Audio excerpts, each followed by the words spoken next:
वंदना बंद परदेशे शिव स्तुति हरिओम नमः शिवाय।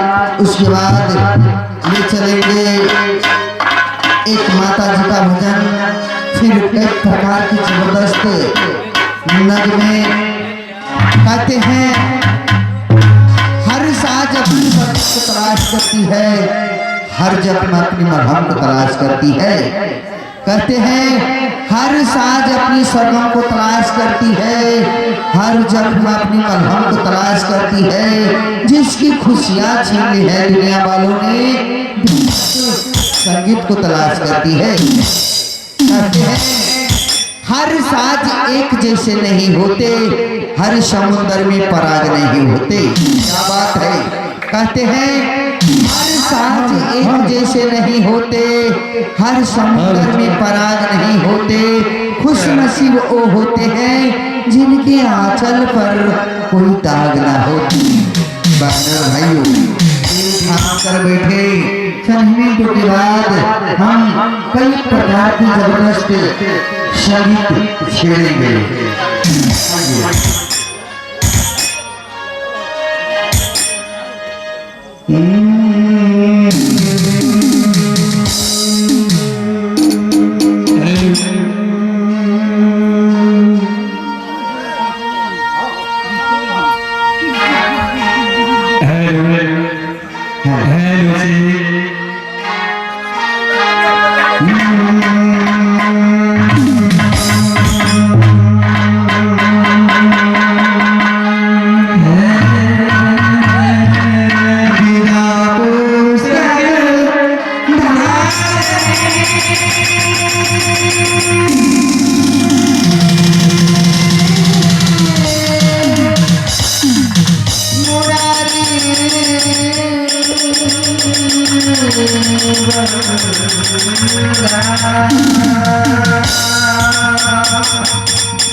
या देवी शुक्लाम सरस्वती माँ भगवती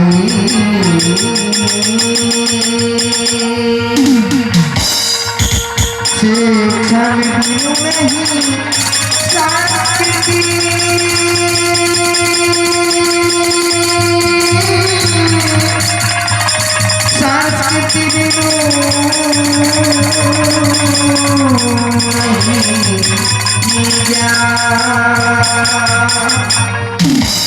ज्ञान बिना अधिकार नहीं, केवल पशु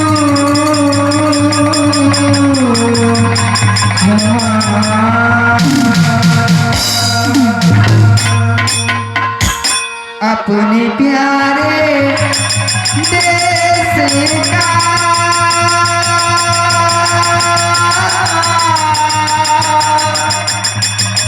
विश्व में हो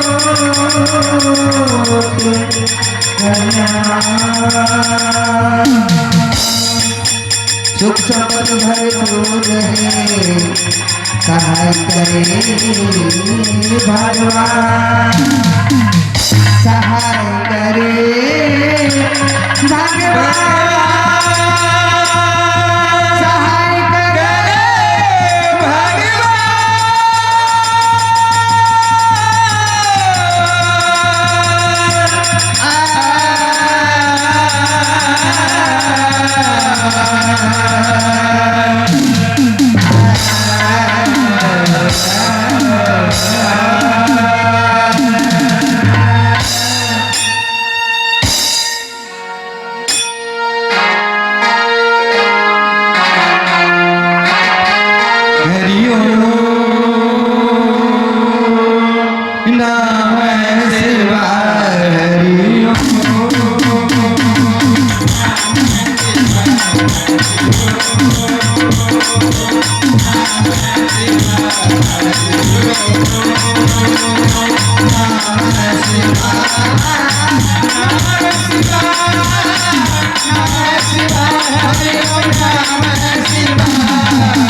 Thank you.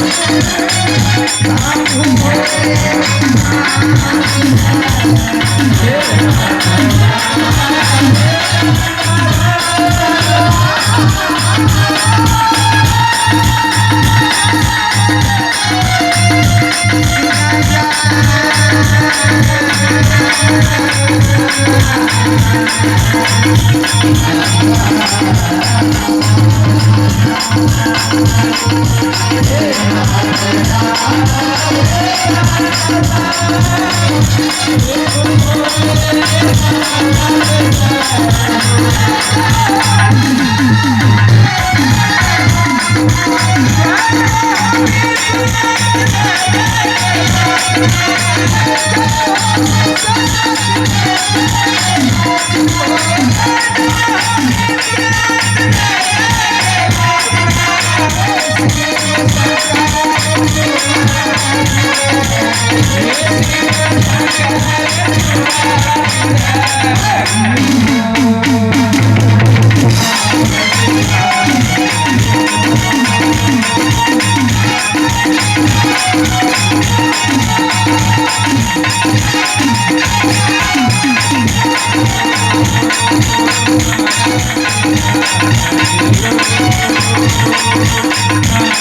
हरि ओम नमः शिवाय हरि ओम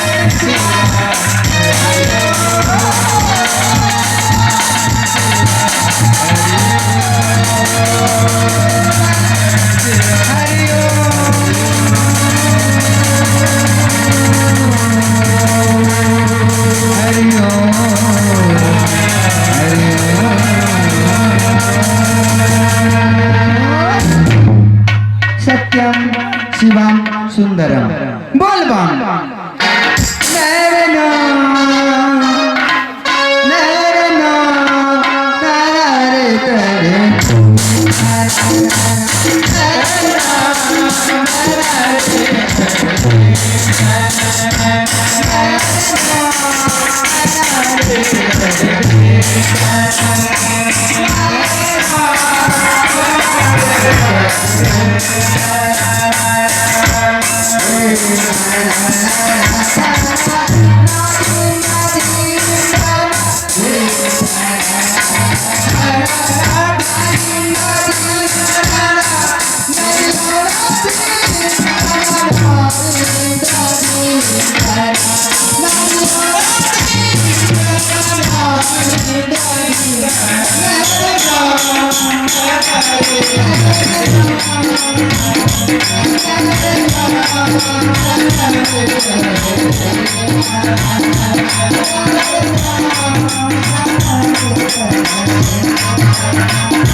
Thank you.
गए दीदी कहे नहीं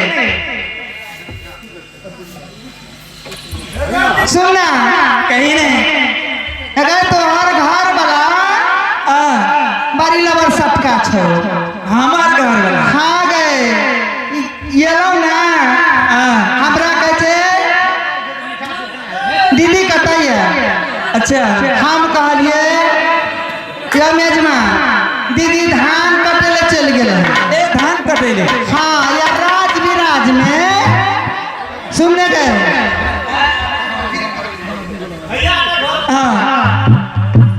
तकर बाद हमरा कहे सुनो अहाँ के दीदी धान कटेले चल गए है अच्छा तो लगे में राज विराज से हाँ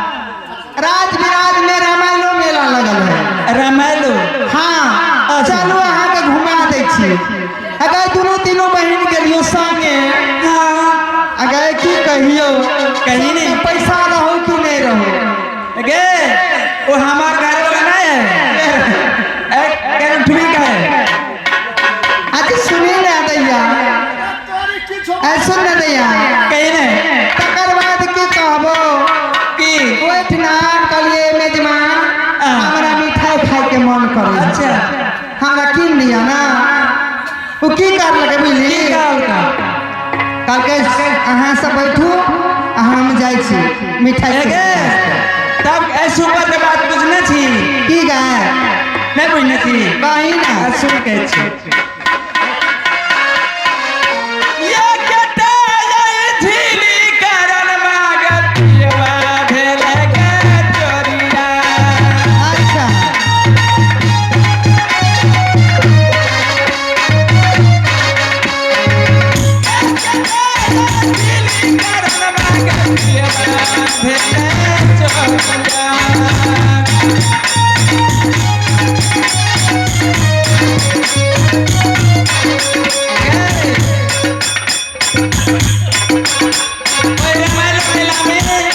हलवाइया को दुकान चल गए हलवाइया की दुकान में जाके झिली एक पूरा खा ले बुझली ना हाँ हाँ वो हलवाइया को कर देंगे चल पे चोर चोर चल के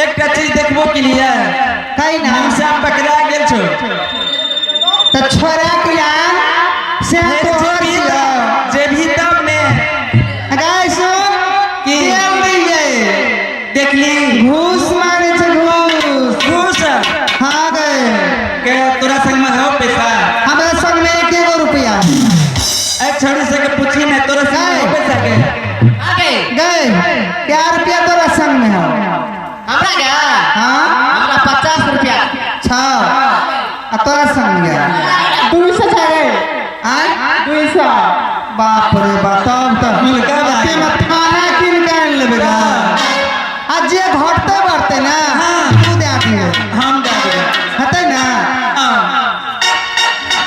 5 रुपया पुलिस बा के देबे रुपया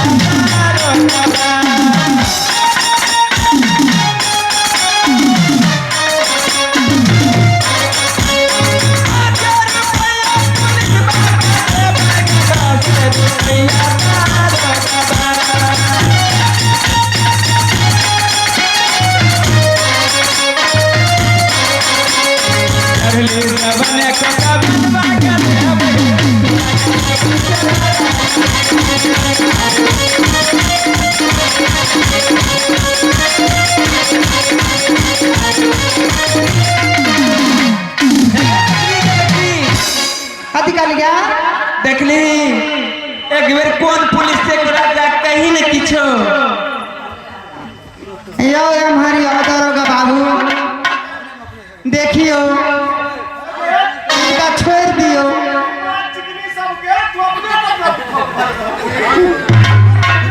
मैं तर कहो का देबो कहे चल गया हां बोल की भेले बुझली गमुरी की भेले छे ई सब तो हम करे छी भेले की हमरा दू तीनटा बहरिया छे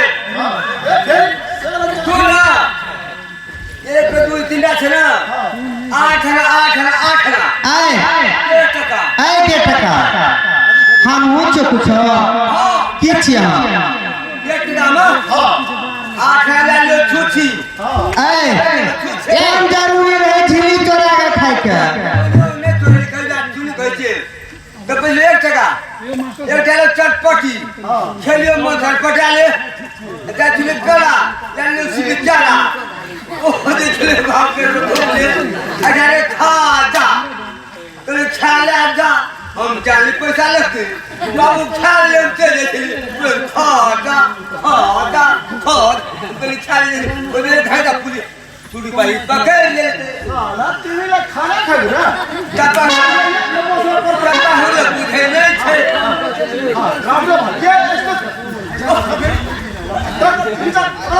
तलो तलो बाती तलो तू के पकड़ जा हमरा जेल जान हो से हां आप चल अरे अच्छा तो होता आ तक की चलेगा ना कथी ने पकड़ लेता है दारोगा बाबू सुनो ना, बड़ी दुलार बातें छेड़ दियो इनका, ये ना नहीं मारियो। हे क्या रुपया लेबे अरे क्या रे हमर खाता छे 551 टका दियो तू अहाँ के दे दे भैया हे अभी दे ये देन का अहाँ का बने दादा कितना है ता? का करबे कनी घूस है सामने घूस है 10 गुना बीच में ए, सामने में घूस लेबे तो नौकरी चल जा। पुलिस ने छिए नौकरी अच्छा चलो आबै छियै हमरा सबके। अहाँ ओकरा छोड़ दियो आबै छी चलू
Hey!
हे भाई जय हो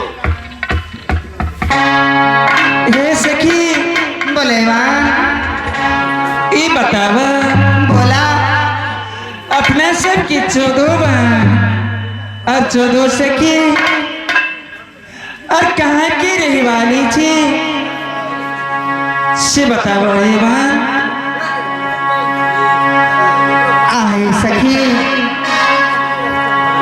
क्या पूछ रहा था क्या अपना सबके चारों पांचों बहन या 14 सखी या कहाँ के रही वाली था हे भाई बोले माँ एक बात भूला गेला और 14 सखी 14 बहन के साथ एक श्यामकरण रही है हाँ माँ कमती में श्यामकरण की आवाज लगावा जे संग साथ में रहा और बढ़िया की बात है बोला भाई माँ अरे श्यामकरण ए श्यामकरण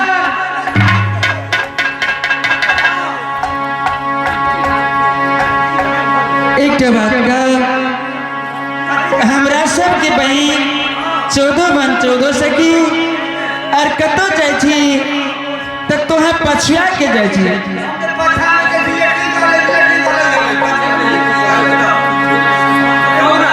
शंकरन गलत शब्द के प्रयोग नहीं करें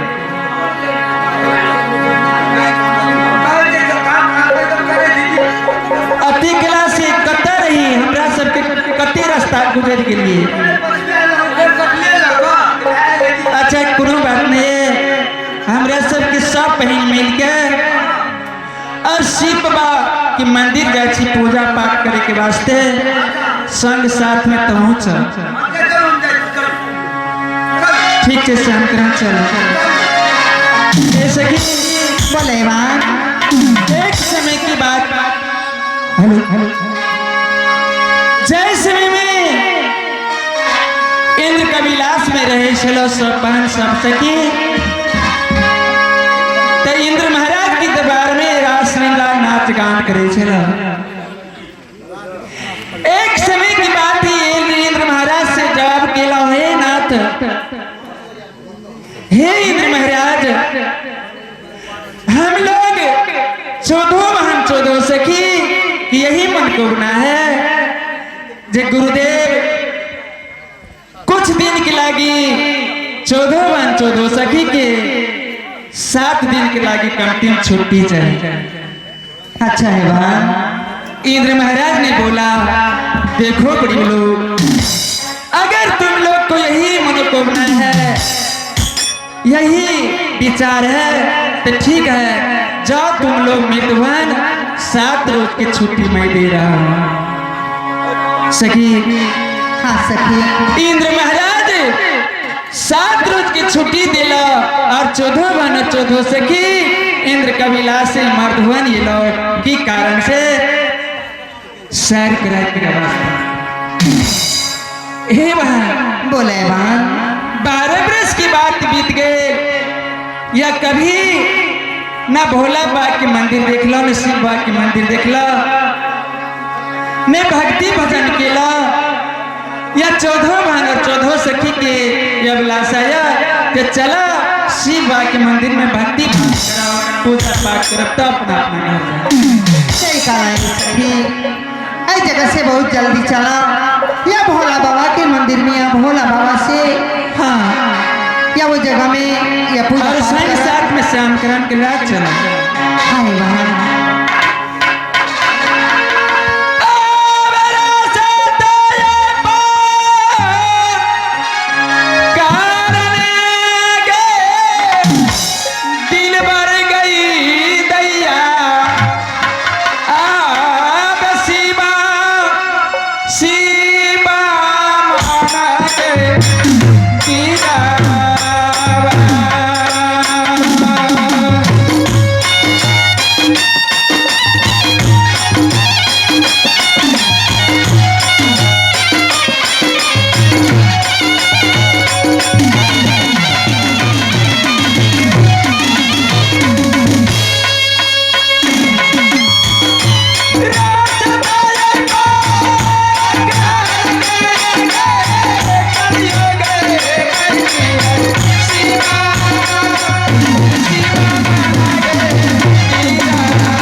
कतऽ सेहो देखबै। ओहिके बाद हमर नाच के नाम और हमर ग्रामे कंपनी छी, नाम हमर जोगिंदर राम कंपनी भेल, अपने समाज के छी, स्वर्गीय बिंदेश्वर यादव मैनेजर से। हाल में हमार कंपनी मैनेजर राजेंद्र यादव और सहयोगी हमारे गणेश यादव कंपनी पुराना हमार सहयोगी में कंपनी उपस्थित है। और नाच के नाम हमार माँ राजवी कला परिषद, नाच के नाम माँ राजवी कला परिषद और जंगली और बादशाह नाच अपने से दर्शक को दिखा रहा है। के बाद हमारे जोकर कमेटी ने एक मैजिक देखिए चलो।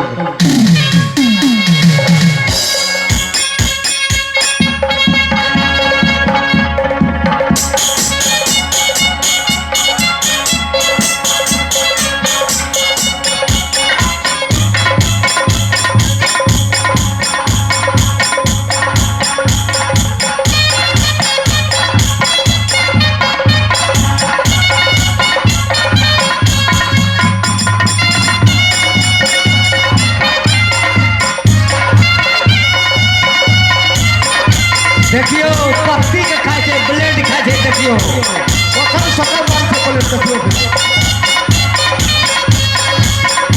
क्या बात है, क्या बात है।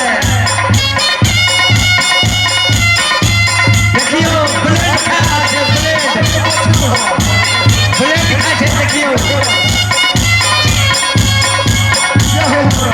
क्या बात है।